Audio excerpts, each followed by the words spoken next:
Adrian is here from the DeeBrief to give us all the insight on the Demons before the weekend. And Stevens lined him up too. Let there be no mistake about that. Stevens went at him at 100 miles an hour. He get another go. And he grabs him. He's grabbed. Play on for holding the man. What's up, guys? Welcome back to Further North. What a week in football it has been. A loss for North Melbourne in round one, unfortunately, but we've got redemption time in round two. Let's hope we come up against the Dees at Marvel Stadium, our first home game. Bay 29 is back. If there are tickets left, please get on that. Get over to the Close to a Flag pages and grab your tickets. It's going to be fun. If you want to be part of some Kangas, that is the place to be.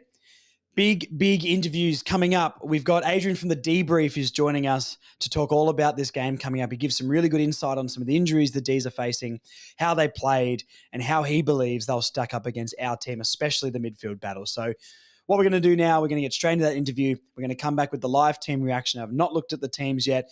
Some big injuries to talk about here, and who's going to come in and who's going to go out. This is really, really interesting. So we're going to do that. We're going to talk about some news after this. And we're going to tip the rest of the round because, you know, I'm the best tipper on the planet, even though I'm second last in our footy tipping this year. But hey, anyway, let's get into it. Please welcome Adrian from the DeeBrief.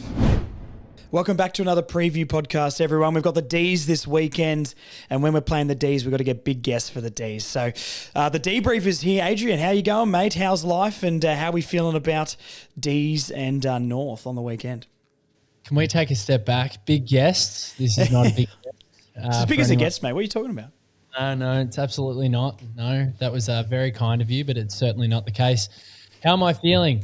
God, I don't know. I haven't really got over the GWS loss. Still fresh. It's still in the system. Melbourne should have found a way to win that game of footy. They had it in their grasp, and unfortunately, the class of the Giants prevailed in the end. So incredibly disappointing from that point of view. I don't know if I'm ready, Josh. I don't know if I'm ready to really look ahead to the weekend and North and what is a potential banana skin for Melbourne, because I've said it to you in a few messages and we had a great chat last year. Like, I am very bullish about North Melbourne's hopes of becoming a great football club again in the not so distant future. I think I've penciled them in for 5, 6, 7 wins this season, which I think would be a definite pass mark for the club. So if we're going to turn our attention, I'm a little bit worried about North. Well, look, I appreciate that, man. Anyone being worried about us makes me feel pretty good about ourselves. I mean, let's chat about the Dees game a little bit, and then you told me before you watched the North game, so we can get into your thoughts on us. But, you know, how do you feel after that game? I think you played what I believe is going to be the premiers, but how do you feel? I mean, you were ahead most of the game, and you're right, their class sort of came over in the end, but I just don't think that's a bad place to be with the Giants because they're very good. They're very good. I think we did a great job of slowing them down. They love their forward handball game. The wet weather certainly helped us in that respect. So it was really funny coming into the game with the weather report. A lot of Melbourne supporters often talking about how shit we are in the wet, and that is a real distinct thing with our footy club. We have struggled in those conditions under Simon Goodwin, but I was pumped about the wet because it just meant that the GWS Giants couldn't do their slingshot forward handball game from D50, and Melbourne controlled the ball really well. We had a kick mark game going, which gave me a few nerves and a few problems throughout the game because I don't think we're the most skillful side to play that brand, but we actually played it pretty well in the main. So I was pleased with that aspect. Obviously bitterly disappointed not to get the chocolates in the end, but there were so many positives for Melbourne to take out of that. The return of Christian Petrarca at full fitness, first game since the rib injury. He was amazing, arguably the best player on the field. Max Gawn just being Max Gawn. He was Herculean in the ruck. Clary had a decent game as well, a fit Clayton Oliver, not a fat Clayton Oliver, so we're really happy with Clary's performance. And then probably Xavier Lindsay was the biggest highlight to come out of the entire thing for me. Pick number 11 in last year's draft. And when you see a player in the first 5-10 minutes that moves the way that he does, the poise that he's got, the decision-making that he's got, I just turned to one of my best mates as we're watching at M48, the MCG, and I said, we've got another gem on our hands. He was amazing. So very pleased with some of the senior blokes and also some of the younger blokes. And the brand was okay against, as you say, I think they're the flag favourites as well. So, yeah. Yeah, no, I completely agree with that. I was impressed by the Dees, the effort out of the midfield, and the midfield just looked back to its best, or back to similar of what we know of its best. Like, Petrarca back is obviously a massive thing. A more healthy Clayton Oliver, he absolutely tore us apart, Clayton, in the preseason as well. So, yeah, I'm a bit worried going into this game. What do you make of us against the Dogs? We went in, not favourites, obviously, and we didn't deserve to be, but we were playing against a side that was missing a lot of their best players, and a team I think we should have arguably beaten if we're going to be improving this year. You watched the game. What do you think of North? What did you see from us in that game that you liked, that you didn't like? Do you think we've improved? Give me the rundown. I thought North, every single time they got close, they either got their centre clearance set up wrong and the Bulldogs just waltzed out of there and would kick a goal when you had momentum in the game. And I feel like you had different parts, or different spurts rather, of momentum at times. And I kept saying it to a mate, texting him going, North just need to hit the front here to get some belief. Yeah. And you just couldn't get in front. And I feel like it's very much just an example of a confidence team, North Melbourne. And if you actually did hit the lead, there was a conceivable world for me where I thought, you know what, they're going to do everything in their power to retain this, and they're going to grind, and it just never happened for you. So I think every single time it looked like you're ready to release the shackles, potentially get a lead in the game. I thought the Bulldogs and their experience basically just outshone you in that respect. So it was an admirable performance. It was an honourable loss, and it's not what you want to hear as a North Melbourne supporter. You want to be talking about close wins against decent outfits and something that you can build upon. But for the most part, I thought it was relatively impressive from North Melbourne. I wouldn't be too downtrodden about that loss against the Doggies. Paul Curtis, I was impressed with in the last quarter in particular. I thought he was good. Would have liked to see a bit more from him probably in the first 2 or 3 quarters, to be honest. I really rate him. I think he's an absolute baller. I would love a small forward like him in our setup. I think we lack a little bit in that department outside of Cozzy. And then Nick Larkey, he's a jet, like an absolute jet. Dead-eye dick, can kick them from anywhere. Love watching him play. I thought he was enormous, and we've got a big task on our hands trying to curtail him. So whether it's Harrison Petty or Tom McDonald, good luck, because Nick Larkey is absolutely a big key for North Melbourne. And then it was just your normal customers, really. It was Harry Sheasel, it was Jai Simkin leading the way in the midfield. And I also thought Tom Powell was really good. And I know a lot of people have been speaking about him coming through the ranks and becoming a notable player for your football club. So he was another one that, when watching on the telecast, I thought, oh, wow, maybe he actually is starting to take a few steps forward. Yeah, for sure. There's been a lot about Tom Powell, especially said by me personally. I think our midfield group looks really good, but I just think we lack, as a group and individuals, so much polish. Like we on paper, our midfield was a lot better than the Doggies. Ed Richards is a good player, and they've got good players around there. But I don't know. It's something that I really think we should have taken much more advantage of, and I think I was disappointed in that aspect. We could win the ball, and you look at the numbers, and we won the clearances. We won nearly every stat, to be honest, except being in front at any point in the game. And as for the midfield, we pretty much dominated the midfield battle when you look at the numbers, but it's the execution and it's the polish or the icing on the top that we severely lack. And I think even LDU didn't really get into the game until the fourth quarter, and when it was a little bit too late.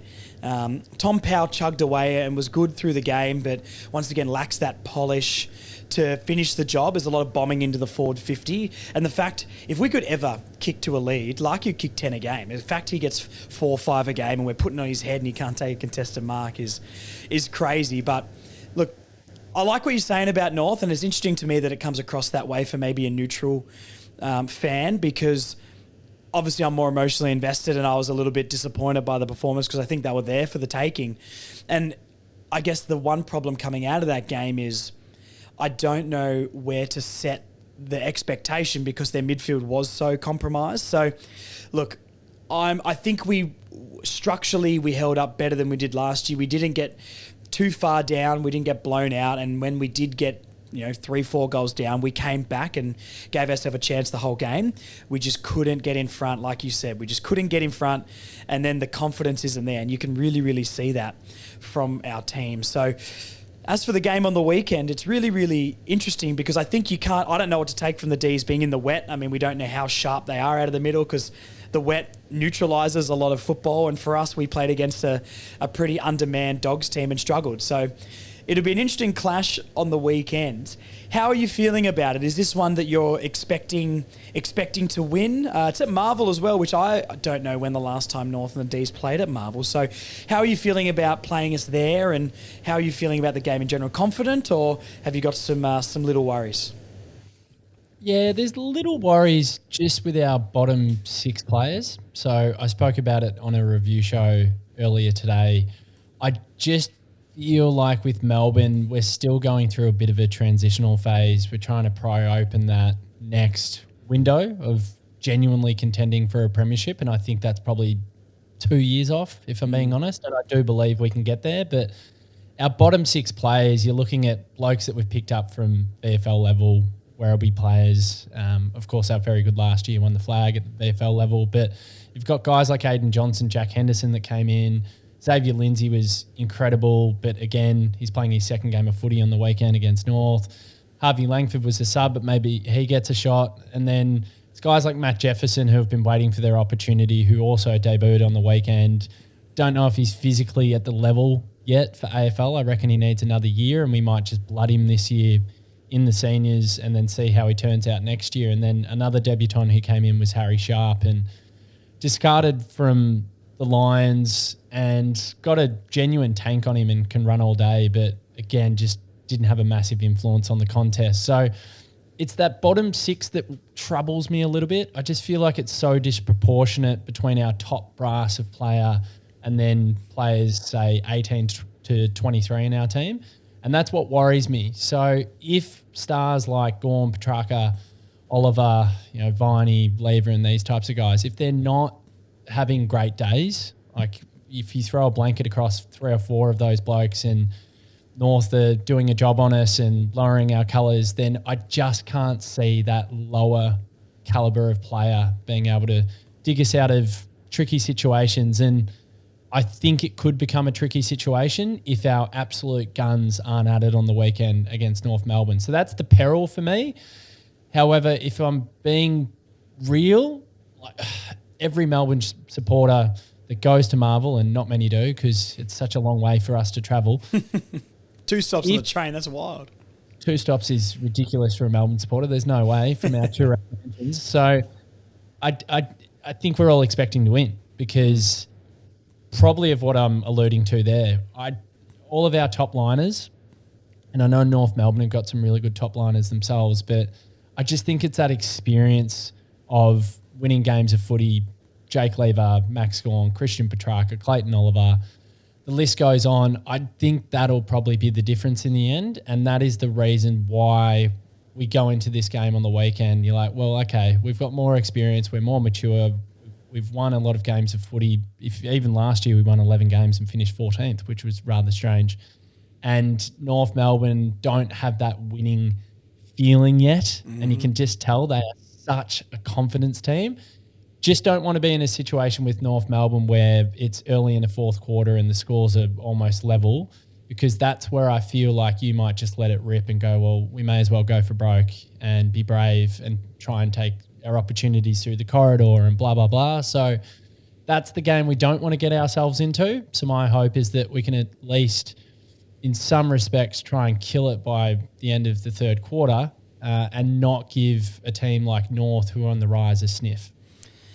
Yeah, it's an interesting take because I guess almost last year I felt like the game was pretty dead at 3/4 time and a 6-goal-to-1 run in the 4th. But it's interesting what you say, going back to something you said before about your top liners compared to your bottom. I felt like our last game, our top liners, maybe barring Larky, were underwhelming, but our bottom liners were pretty solid. I didn't think there was any passengers for us necessarily on the weekend, but I really think if Sheasel and LDU especially could have stepped up just a little bit, we could have maybe won the game.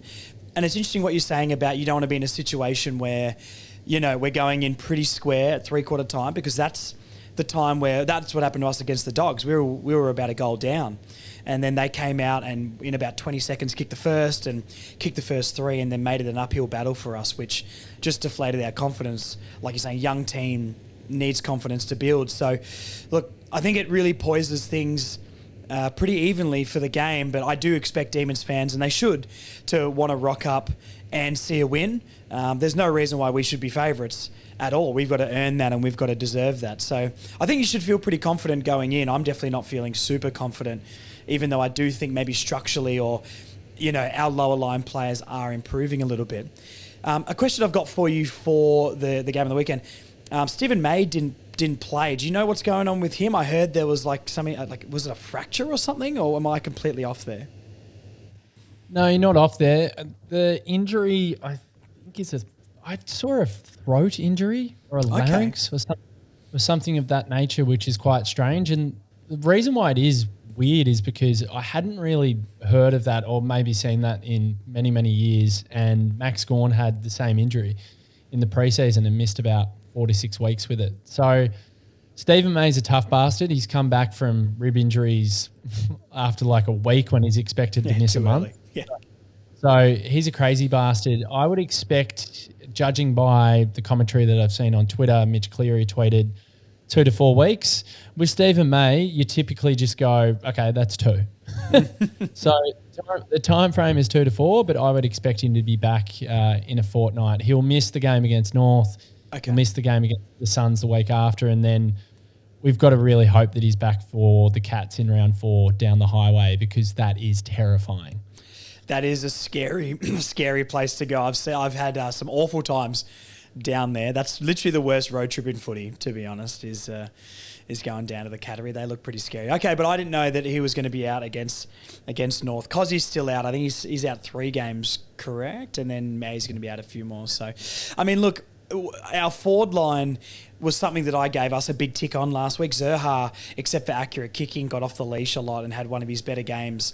He kicked 1-4, but if he kicked 2 or 3 of those, he would have been one of the best on the park. Curtis, like you said, can explode, and Larky's consistent. Jack Darling presented all game and really did some good stuff to get Larky free as well, especially free over the back and sort of kicking to Larky's advantage side. So, yeah, it's really interesting, I guess maybe matchup-wise. The midfield is usually the position that North fans go in saying, I reckon we can do it.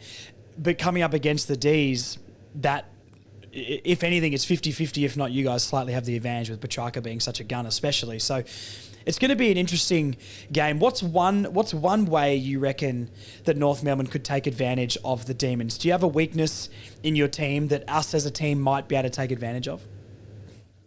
Yeah, I've been big on this, and I think the wet weather helped us yesterday.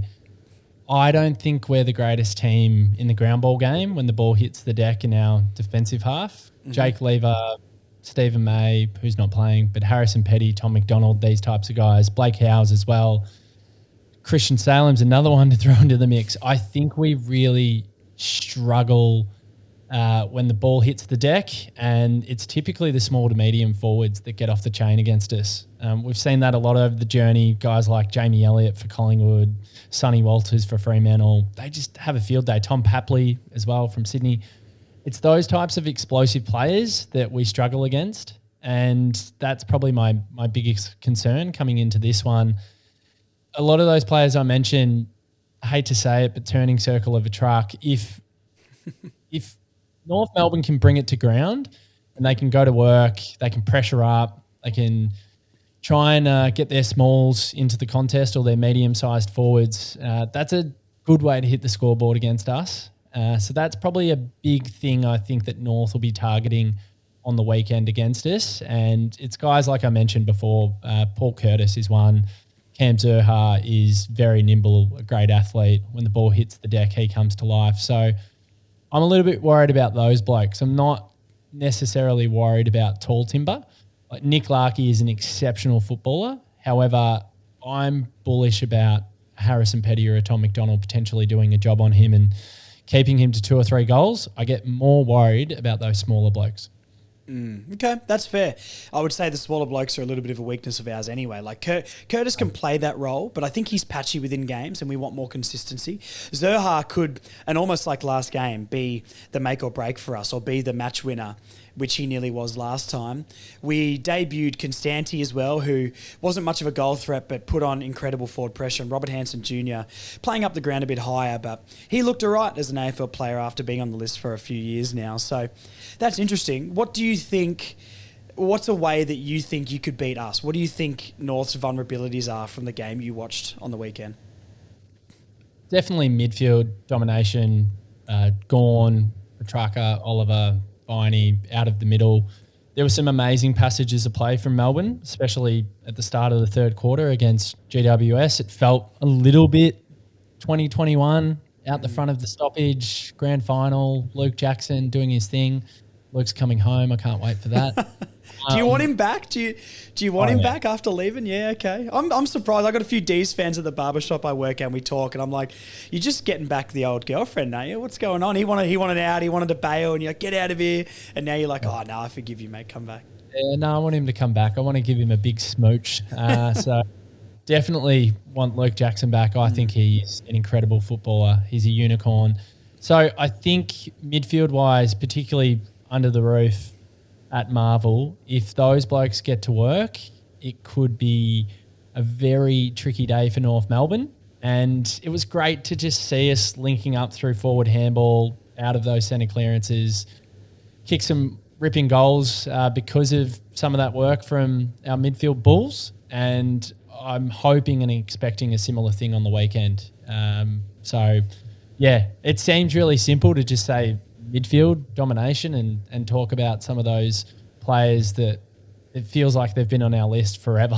They often get referenced when you talk about the Melbourne Football Club, but that's definitely our one wood. So if we get our game going in there, contested possession, I think it could be a tough afternoon for North Melbourne. Yeah, and especially if you guys are starting to link up handball-wise and the overlap kills us a lot too. We really struggle to lock it into our forward 50 and, you know, from quarter time in that game, we won the game. You know what I mean? But the way the Dogs would get the ball out is handball, handball, handball. I've been envious of the Dogs for nearly 10 years about their handball game. I think it's been the best in the comp over the last 10 years on average. I think they can handball behind their heads and somehow it lands straight in the bloke's lap. So, you know, the overlap handball and the run and the spread is definitely something that can kill us because, once again, going back to our midfield and maybe my slight pessimism on them, even though the names are very good and when we're on, but when we're off, they're so lazy, mate. There was so many Harry Sheasel sort of lazy moments, and I hate saying it about Harry because he's an absolute star and we love him and, you know, he's going to be a gun for us, but, you know, not tracking back and his players sort of, you know, slowly getting off him, getting some space and then kicking a goal in the last quarter, the second goal in a row, you know, or the second goal they kicked, in a row from that quarter in the last. So, yeah, defensively our midfield poor. If we get on top, I think we can do well, but the D's are such a hard midfield to get on top of. So I'm nervous, mate. I'm nervous. Yeah, I would be too. I think the other thing for Melbourne is just the fact that our brand has been about contest and defense and defense. Well, airily, if you guys just bomb it and blaze it in, Lever and Petty and McDonald, who were absolutely brilliant as a trio yesterday against the Giants, completely nullified the Giants' tools in the air. If you go about your business just lazily bombing it in, I think that spells trouble for North Melbourne. Like, you've got to find different avenues. You've got to take those little 45s. You've got to lower the eyes, all those types of things. Otherwise, the way that Melbourne's set up airily, it's one of the most impressive things about our makeup and our DNA under Simon Goodwin. So I think that's another thing for North Melbourne to just be mindful of. If you're going to do that, then good luck. I think North have got Buckley's chance if they just continue to blaze it and bomb it in there long. And probably the only other thing is just that, I come back to it and I said it off the top, just that maturity of bodies coming up against a North outfit that are still a little bit raw in that respect. Melbourne like to grind teams down. And yesterday against the Giants was an absolute grind. It was mental. And it was amazing to see Tom Green and Toby Green and Caniglio and Josh Kelly and these guys coming up against Petrarca and Oliver and Viney, and it was just a tough, brutal game, especially in that last quarter. And I absolutely loved it. It was one of the games of the round, if not the best game of the round, in my opinion. And that part of our brand and what we are, I think if Melbourne are at it and they're bringing sustained pressure for 4 quarters, it would be a really tall order for North Melbourne to find a way if that's what Melbourne are bringing. Yeah, and that's the same thing that worries me, mate. I can promise you we're going to bomb it in long.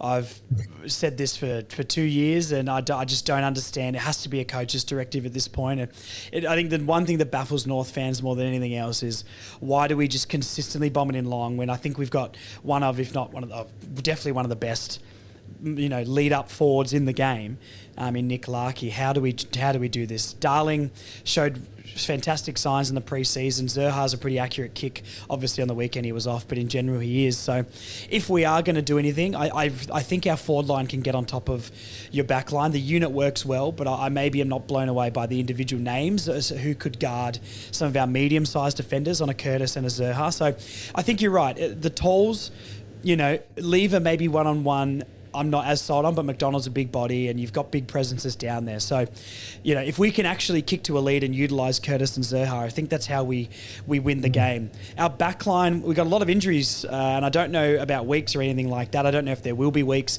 Logue came off with a hamstring complaint. Chom apparently rolled his ankle. Jackson Archer with the suspension, who absolutely towered up Bailey Fritz last year.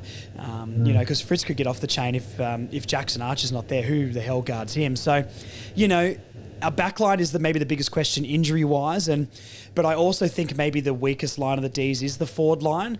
Van Ruin is a really good prospect, but I just don't think he's quite there yet, but he's building into it. You can see he's putting on size and getting more confident at the level, but I maybe don't back him 100% yet. Other than that, you've got without Cozzy there, he would kick 3 to 5 goals if he was there on us because we can never do anything with him. So it's Fritz and Van Ruin, and other than that, it doesn't function poorly, but I'm not too worried. Watch us announce some player we've never heard of before, and like a Josh Bruce game for you guys, by the way. But I think if there's one place that we can feel more confident is our backline's our weak point, but I don't think we're coming up against the strongest forward line. So maybe that can even out. But there's so many questions for us, mate. I'm trying to find positives in a team that's young and doesn't win many games. Yeah, of course. And you're right, though. It is a work in progress for Melbourne, that forward half and that mix. Aiden Johnson played his first game on the weekend, mature age recruit from Werribee. Daniel Turner, who's a defender turned forward, has shown promise, but not there yet. He'll probably come into the side. And then Jacob Van Rooyen, we're all just waiting for him to pop. Where's the breakout year? Is it this year? We don't know yet. We're probably more biased than anyone else about his prospects. We probably put a little bit of mayo on it. We think he's maybe a little bit better than what he actually is at this point. I think that's fair to say. And it'll be interesting to see how he responds because Sam Taylor took him to the cleaners yesterday. He's a wildly good defender, probably the best defender in the comp. And Cade Chandler just kind of floats in, floats out. Tom Sparrow was really good yesterday, but again, can Tommy back it up? Can he kick 2? So you're right. The big thing for me without a Cozzy and a Bailey Fritsch who's wildly out of form as well, I might add, is I think we just need goals from midfield. So I'm looking at Petrarca.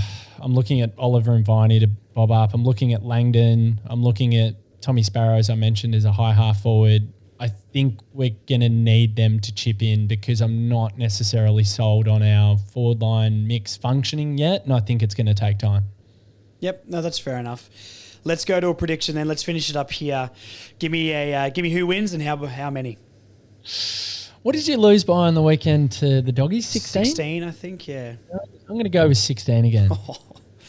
I'd nearly take it, to be fair. That's the dire situation we're in. I'm gonna go with 16 again. I think Melbourne are up by 4 or 5 goals at 3/4 time. You get a little bit of a run on in the last quarter, and then we take it away from you at the end, and we end up winning by 16 points. I'd be pleased with that.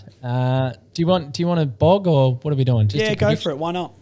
Okay. And the bog is Christian Petrarca. He rests forward a little bit more because we need goals. It's a very obvious answer, but I think he kicks 3 and has 30 and he's best on ground. So there you go. I could absolutely see it, mate. That bloke's a gun. So, yeah, I'll give you a head and a heart because my head's not going to tip North, unfortunately, because I need to win the footy tipping this year. My work's got the comp up. But, after the weekend with it, I think the Dees, say the Dogs are at full strength. I think the Dees and the Dogs are pretty similar on the ladder in my mind. And the Dogs being very, very weakened, we're coming up against a better 23 this week. So I can't see it. I'd love it too. And I don't think we're no chance. I think on our day, we can absolutely do it against the Dees. And we showed that last year when I would say we didn't have as good of a structure as we do now and adding the veterans in. But my head's going to say, yeah, Dees by 3 or 4 goals. I think I could fully see us sort of hanging in there and going on little runs, but never quite getting in front, sort of like we did. And when it comes to the last quarter and it's crunch time, we sort of fall away a little bit. So my head will go Dees by 3 or 4 goals. My heart, I can never tip us by more than a goal. I added up our total winning margins out of the last 2 years, and it's something like 28 points in 2 seasons of football, which is insane. So give me North by 5 and Zerha kicks the winner. Best on ground. Maybe I'll go for an easy one as well, but I wasn't happy with LDU's game last week and I want him to take the piss this week. So let's see if we can do that. So look, heart says North by 5, LDU BOG, but I think on my footy tipping card this week, it might be the Dees by 3 to 4 goals, unfortunately. Nice. I like that. And just quickly, before we do wrap up, where did you have Melbourne in your season predictions on the ladder? I put them around 10th. I think they'll challenge for the top 8.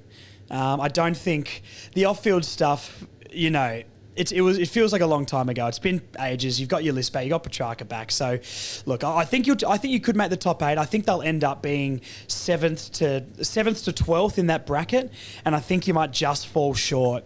But it's only because there's a lot of good teams that could do it. Anyone putting D's, I heard some bottom 4 stuff, and I'm thinking that's insane. You can't have Petrarca, Oliver, Gawn, May, Lever, and finish in the bottom 4. It's just not possible. So, look, just missing the 8, mate. That's where I'm sort of sitting. Give us a tip for North. Where are we finishing? Don't spare my feelings here, by the way. Just give it to me straight.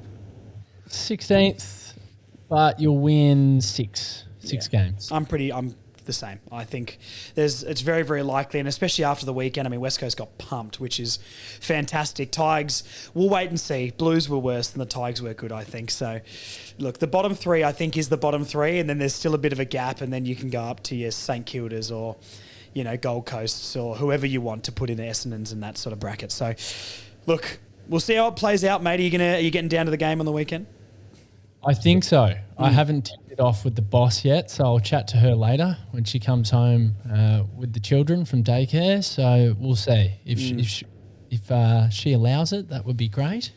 But yeah, I want to get there. It just depends on what's happening with the young children in this crazy mad household of mine. So we'll see. But I would love to get there. I will make the journey.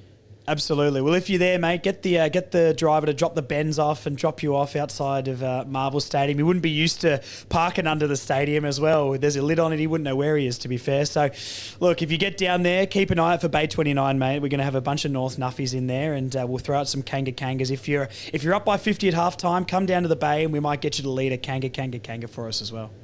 That'd be great, mate. I would love to catch up. So if I'm going in, and we'll find out in the coming days whether I can get that signed, sealed and delivered. I will let you know, and we'll catch up and we'll have a beer. But I just hope it's a great contest. It sounds silly because you'd love to smash every single team you play, but there's a part of me that just wants a nice, fierce contest, some good footy, North giving their best shot against us, but ultimately Melbourne coming out with the chockies. So yeah, I'm a closet North fan in some weird way. Like I think everyone is. My wife often says it. She's just like, "Oh, poor North. I just want them to get good." I don't want people saying that stuff. I want people to hate us. It's just pity at this point. Everyone's a closet North fan until 3 to 5 years when we're winning everything. So then everyone's going to hate us, which is going to be much more fun for me. But the hate's amazing. Like we've experienced it recently. Like off the back of the flag, 2022, 2023, even last year, the media tearing us to shreds with our off-field issues. I said to someone, this is what we've always wanted. Like, embrace it. Yeah. This is good. Like, I know that we're not the envy of the competition. That's, Collingwood and Geelong and Hawthorn and teams like Sydney, because they run their club so well and they're always up there contending. But to feel a bit hated for a bit there for a few years was amazing. I enjoyed it. So once your time comes and there's a little bit of hatred coming your way, you'll know that the club is certainly right back in the mix where they should be. Absolutely. I'm going to be a complete unbearable asshole when we're good, because I've deserved it after all these years. And I think you know what that means because you've been there too, mate. So, look, I can't wait for those days. But until then, thank you for coming on, mate. I appreciate you coming back on. And, if you're at the game, let me know, and hope for a good game of footy. Yes, we hope. And I will make the trek across town. It'll take me... it'll be arduous. It'll be tough. Yeah, those blocks are treacherous, mate. Make sure you leave. You call the driver and you message him and say, leave early. Maybe you could take the rolls instead of the bends. Just the A to B would be fine. Yeah, but I will get there. So anyway, here's to a good game of footy on Sunday, and keep up the great work, mate. I love the channel and everything you're doing, and hopefully for your sake, North can get those 6 wins minimum this year. What a dark, dark way to finish the podcast, mate. That's such a low bar, but hey, here we are. Thank you so much, mate. If there's any Dees fans in here, the DeeBrief, you know where to find them. They do good stuff. So thanks, mate. You're a legend. I'll chat to you soon. I thought that was a positive wrap-up. Yeah, I guess. 6 wins is such a rubbish low bar, man. I'm so sick of this. I miss being in prelims. But it's fine. Everything's fine. Everything's fine. I'm fine. Oh, that's great. Thanks, Josh. See you, mate. Thank you so much, Adrian, once again for jumping on. I love the insight from the Opposition Fans podcast that they give. The Stephen May stuff, I didn't really know what was going on exactly there. So he's going to be out, and Cosy Pickett not being there. Really, really interesting to see his perspective. So fantastic stuff. Thank you, Adrian, again for jumping on. And I'll try and get someone from the opposition team every single week if I can. So look forward to that. All right. Let's go into the team stuff first before we get into some news. And I guess, we can lump it together because the only real news is the tribunal stuff, which I've talked about so much, and the injuries that North is facing. So let's go into the injuries and then the team selection. Then we can chat about Jackson Archer's 3-week suspension after that. So Griffin Logue, I think, is facing a hamstring. Charlie Comben has a sore ankle or an inflamed ankle, I believe. I think he rolled it in the game. And obviously Jackson Archer is going to be out with his suspension. So who would come in for those guys? Now, Chom hasn't been ruled out. Logue has been ruled out. So that is a definite. Archer is a definite. Other than that, it's all to play for. Who do I think is going to come in? I think it's safe to assume Chom won't play. I don't know if you guys think that's fair or not. I just think with his injury history and a game in round 2, even though we need him, maybe they're going to rest him. And can you really recover well enough on a rolled ankle with his past ankle issues? So for my ins and outs, I'm going to go Archer, Logue, Comben. And I'm going to put Tucker on this list. And I know that's the easy way out. He's the Mr. Fix-It apparently. But 2-3 touches off the bench. He's just not good as a sub. Here's my ins, right? So Archer, Logue, Comben, Tucker out.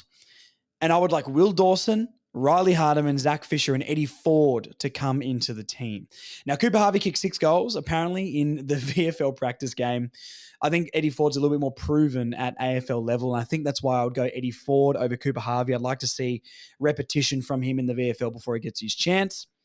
Let's talk about the ins and as to why. For me personally, this is just what I want, not what I think will happen. I think we could see a Toby Pink or a Callan Dawson, much more likely than Will Dawson, but Will Dawson is the guy that we want to be our best key defender when it comes to our next finals team. 200 centimeters, the guy who can match up on a Darcy one day and that sort of stuff. One-on-one is a lot better. Hasn't had a full preseason, obviously coming off an injury, but I think you just throw him in and give him a go at this point. He played the practice games and he played in the VFL practice game as well in our intra-club and that sort of stuff. So he's had some run under his feet. I think he's worth a shot. Hardiman is the obvious one for Archer. He could potentially go Bergman. Bergman was obviously favoured in that West Coast game. But I think Hardiman is a better mix of one-on-one defending and speed compared to maybe Bergman, who's a better ball user. But maybe doesn't have the speed and the one-on-one ability that a Hardiman's got. So I'd probably give him a go. If Josh Goda was available, he would be my pick. But Hardiman coming in for his first game of the year. Zach Fisher, I've gone only one key defender coming in because I think we went in a little bit too tall with Jamara being out for the Doggies, obviously. I found Griffin Logue was sort of floating around in no man's land a little bit until he got matched up on one of the keys on Norton or Darcy. So I think we got a little bit smaller. Van Ruin's the only real key for them up there. Petty can do a job and things like that. But hey, I think the story of North Melbourne's life, if someone's going to beat us, let one of these role players beat us, even though Josh Bruce kicked 10 and we almost announced Sam Day to the competition after 10 years against the Gold Coast last year. But hey, I think I want to go a little bit smaller and have a little bit more run out of defense. So that's why I want to put Fisher in this team. And Eddie Ford, imagine Eddie Ford coming on in the last quarter, just a little bit of spark, a little bit of something, just to be able to get us fired up. And I think him as a sub could be really, really handy. Fisher as a sub as well, coming on, giving us some run. Or even Hardiman. Imagine if Hardiman came on at 3/4 time and could maybe have done a better defensive job, even though I do believe it's on the midfield in that scenario. So look, Dawson, Hardiman, Fisher, Ford in, Archer, Logue, Comben, Tucker out, even though I know Darcy Tucker has absolutely no chance of getting dropped. So let's go over to the actual team and see what we have selected. It's obviously going to be a squad of players instead of, the exact 23 that we're playing because it's on a Sunday. Okay, team stats. Let's get this up. Okay, okay, Chom is not out. So Griffin, Logan, Jackson, Archer are the only ones to go out. Pink, Bergman, Stevens, Finbar, and Teakle. Interesting. Okay, so Logue's definitely out. So Pink is definitely coming in. No Hardiman. This is really interesting on Riley Hardiman. For those who are watching on YouTube, comment below why you think Hardiman isn't favoured by Clarkson at this point in time. I don't mind the Dylan Stevens shout. I was thinking, is it Stevens or Fisher? Who do I give a go to? And Fisher is going to be a more long-term option for us, I think. So I went with Fisher. But Stevens to give us a little bit more run, I don't think is a bad shout. I know everyone hates Dylan Stevens, but I think he's a decent ball user. And if he can get around the ball a bit more, I think he can be a little bit better at connecting maybe the wing and half back, potentially.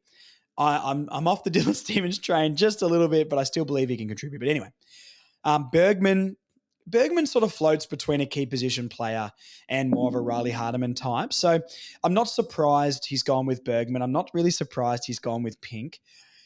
Teakle in, I wonder what that could be for, to be honest, because he's not going to play in defense. We don't have any key position spots up forward to offer him. Finbar as well. I wonder, but they've named, and under the milestones on the AFL website, they've named Finbar as his debut game, but it's an extended squad. So does that still mean he might not play, or are they announcing his debut because he's going to play? Anyway, let's see. Dylan Stevens, Finbar, Bryn Teakle. I don't know why Bryn Teakle was in that squad. What I might do really quickly, this is very rogue podcasting because, I obviously haven't looked at these teams. I'm going to look at what North Melbourne announced and see if they have announced that Finbar is going to debut, because I think it's really, really interesting. Let's find this right now. Charlie Comben has been named. This is on their Instagram for the home fixture, blah, blah, blah. And then added to the squad. Okay, so they haven't really announced anyone who's actually going to debut. I'm sure Finbar, being told he's going to debut would have been all over the socials. So I haven't seen this unless I'm missing something. So apologies if I have, but I'm doing this on the fly for live team reaction. Why would Teakle be in this squad? Very, very interesting. I have absolutely no idea, to be honest with you. So, and Finbar, where are they going to play? Sherry's playing, Darling and Larky are playing. Are we going to go the tall forward line? Are we going to put one of them in and go the tall forward line with no May there, and we're just going to bomb it long? We know we only bomb it long. Maybe that could be the old, like Petrie, Brown and Waite sort of setup. back there. Let me know what you guys think about that selection. Going over to the D's, I mean, Spargo's in, Daniel Turner, Bailey Laurie, Jed Adams, and Taj Wowoden.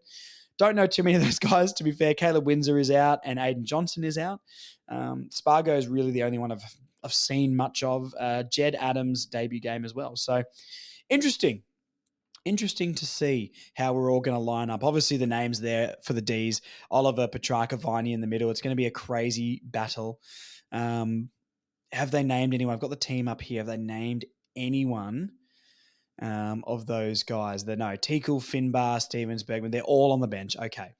So look, very interesting, I think, the final squad announcement. Maybe I'll do a little reaction on Instagram about that and we can sort of chat about it.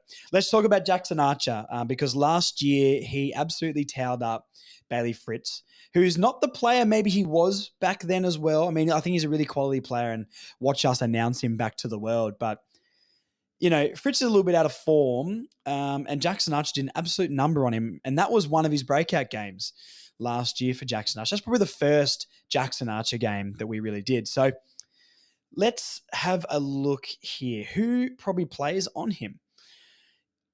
It's probably Bergman, right? We would assume Bergman is coming in. It's going to be Bergman or McDonald. If Bergman plays, hopefully him, or otherwise it's got to be McDonald, which I'm not super confident about because the rest of the back line means Bailey Scott's off halfback here, but O'Sullivan's probably going to play there. You know, Caleb Daniel, you don't want him playing on somebody. So it's got to be one of those guys. Petty is named in their back line, but Petty can swing back and forward. Jefferson is up in their forward line. That'll be the Jefferson announcement game, I'm sure. So look, it's going to be really interesting. I hate that they don't give us the final squads. I wish I could give you guys a little bit more of an opinion-based thing, but I don't think there's any other contenders to really get dropped here. I think Pink and Bergman come in, to be honest. I don't know who Stevens would go out for. It's the only person he could go in for, is Tucker. Other than that, I can't see anyone else coming out. Will Phil is the interesting watch because he always gets subbed off. And I don't really agree with it, to be fair. I don't really know why he gets subbed off all the time. But, hey, that is the situation. Other than that, Constanti will play. He's earned his spot. Robert Hanson will remain in the team. No one else really had a bad game. I didn't think we had any passengers last game, to be honest, which I think was really good. I just think our icing on top in our Sheezels and our Davies Uniacs maybe didn't step up as much as I would like. So, look, really, really interesting. Jackson Archer, 3 weeks, and it's exactly what I thought would happen. I said this on the review pod we did after last game, and I went on the podcast with Donnie's Disposals. I went on there and had a chat about this as well. When that happened, I thought that is weeks. Even though I didn't believe it should be, and this is the thing I've got to get very, very clear here. Jackson Archer should absolutely not have been suspended, but do I have any faith in the match review panel to not suspend him? Absolutely not. That was always going to be a suspension, and it should not be. There's nothing different. You can look back to the Maynard ones. You can look back to Peter Wright last year against the Swans, and there's so many scenarios in this where, if Maynard can jump off the ground into someone's head and pretend to smother the ball, why is that getting, the only player I've ever seen get a stopwatch pulled out is a Collingwood player to say he only had 0.23 of a second that's rubbish. That's just because he wears black and white and it was a final. We don't get those same graces where Maynard knocked the bloke out. Yes, did Jackson Archer knock the bloke out or did Cleary sort of slide into Jackson Archer's legs? Luckily, he'd been drinking his milk because his shins aren't in half. He doesn't have 4 shins at this point. So pathetic and soft from the match review panel, but exactly what I expected from an organisation with the lack of calibre that all of those people do. So good job, match review panel and the MRO system and the tribunal on ruining the game. I hope they can sleep well at night knowing that they're making the game a worse place. I did say this on Donnie's podcast last night, which I linked on Instagram. If you guys do want to hear that, we did a full round review. The only reason they've really done this is to protect themselves in the future. If Cleary comes back in 20 years' time and goes, I've got CTE signs and that sort of stuff, which is absolutely a serious issue. I'm not suggesting it's not, but we play a contact sport. We're grown men. And if you're on that football field, you are vulnerable. Players should have to be signing a waiver to come on in the future, I think. But, the AFL is covering themselves because if Cleary comes back with any signs of any of those things later in life, the AFL can be like, look, we tried to stamp it out of the game. We gave him 3 weeks. We did everything we could.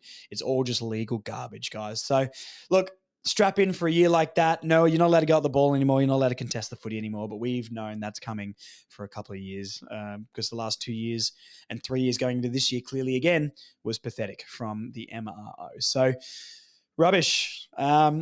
Other than that, there's not much news floating around Arden Street. I guess it's Darling's 300th game. It feels a bit weird celebrating that because he's only going to be playing his second game. So, hey, good on you, Jack Darling. I really like he's here. And I was always a Jack Darling believer. I want everyone to know that.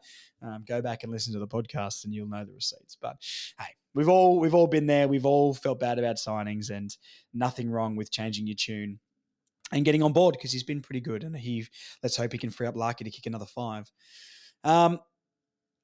Let's tip the round, I think. Let's just go straight into tipping the round because there's not really much more news this week. Let me see if I've got any more notes. Not really, no. Thank you to everyone who came down to the barbershop this week as well. Remember, Black and Brown Barbershop across from Mitcham Station. Book in, request Josh, and put in the comments further north so I know you're a podcast listener for extra special service. Thank you to everyone who comes down throughout the weeks and we get to chat north. It's a really, really fun time and it's cool to get you guys down there. So thank you so much. All right, let's tip this round of footy and get you guys out of here. Carlton Hawthorn is currently going on. We're just about to finish the first quarter, and Carlton are only 2 points behind. I do think the Hawks get this one, but hey, I tipped the Hawks by 25, I think. I think Carlton will step up a little bit, but the Hawks will reign supreme in the end. I do think the rain is the ultimate equalizer as well. So whatever happens in this game, I don't think it's much of a tell for the season. But the Hawks should be getting the job done, especially when the Carlton guys rely on key positions a lot more. Collingwood Bulldogs. Collingwood should sort this one out pretty easily. If we nearly beat the Bulldogs and Collingwood did that to the power, surely they should be smashing the Bulldogs. So yeah, the Bulldogs get none of their players back either. So I'll go Collingwood. Adelaide and Essendon at the MCG. Fun fact, Adelaide hasn't won a game at the MCG since 2017, apparently. They've drawn a game and they lost the rest of them. That being said, I think Adelaide might win. I believe they've got Langford out for the Bombers. So I think Adelaide will win. But I don't think the Bombers are going to get absolutely smashed. I just feel like they were plucky enough against the Hawks to at least hang around. So give me Adelaide, but I don't think it'll be a whitewash. Richmond Port, I'll back in Port. This is a lose-lose for North Melbourne fans because if Port win, then Port win. And we hate that. We don't want Jason and Francis getting wins. Screw that guy. But if Richmond win, the team that was meant to get the spoon and down the bottom of the ladder with us is 2-0. And does that mean we're a spoon chance with West Coast? I sure hope not. But it sucks that their rebuild is going better than ours and ours has been 5 times as long. So this is a lose-lose. I think I want Port to win just for my own mental health and the fate of the club and me sort of going, oh my God, please, can we be okay? St Kilda Geelong, who cares? Geelong will absolutely obliterate St Kilda. Could be the first 100-point belting of the year. Brisbane West Coast could also be an absolute whitewash. It's at the Gabba too, I believe. So yeah, good luck West Coast in that. North Melbourne. You guys heard my tips before. My head says, unfortunately, I just don't think we get the job done. But we can absolutely win it. We can win it, but it's going to take our midfielders really, really stepping up. Let me make a few comments as well on that in a second. Freo and Sydney, potentially the game of the round. Give me Sydney. I'm not super confident, but give me Sydney. And the Gold Coast and the 2 expansion teams have a bye. Anyway, we're going to end it there. Thank you so much. Please follow us and subscribe on YouTube. We're doing so much cool stuff on YouTube. We had the listener Q&A for your questions that went up exclusively on YouTube. If you guys want that to be a podcast episode, let me know. It's a lot more work to get that done. But hey, I'll see what I can do for you guys. Instagram, that's where all the stuff goes down. Facebook, we have a lot on there as well. Get around us. Thank you so much for listening, guys. And good luck, North. We can do it. Prove me wrong, North. Come on. I love you. See you guys. Bye.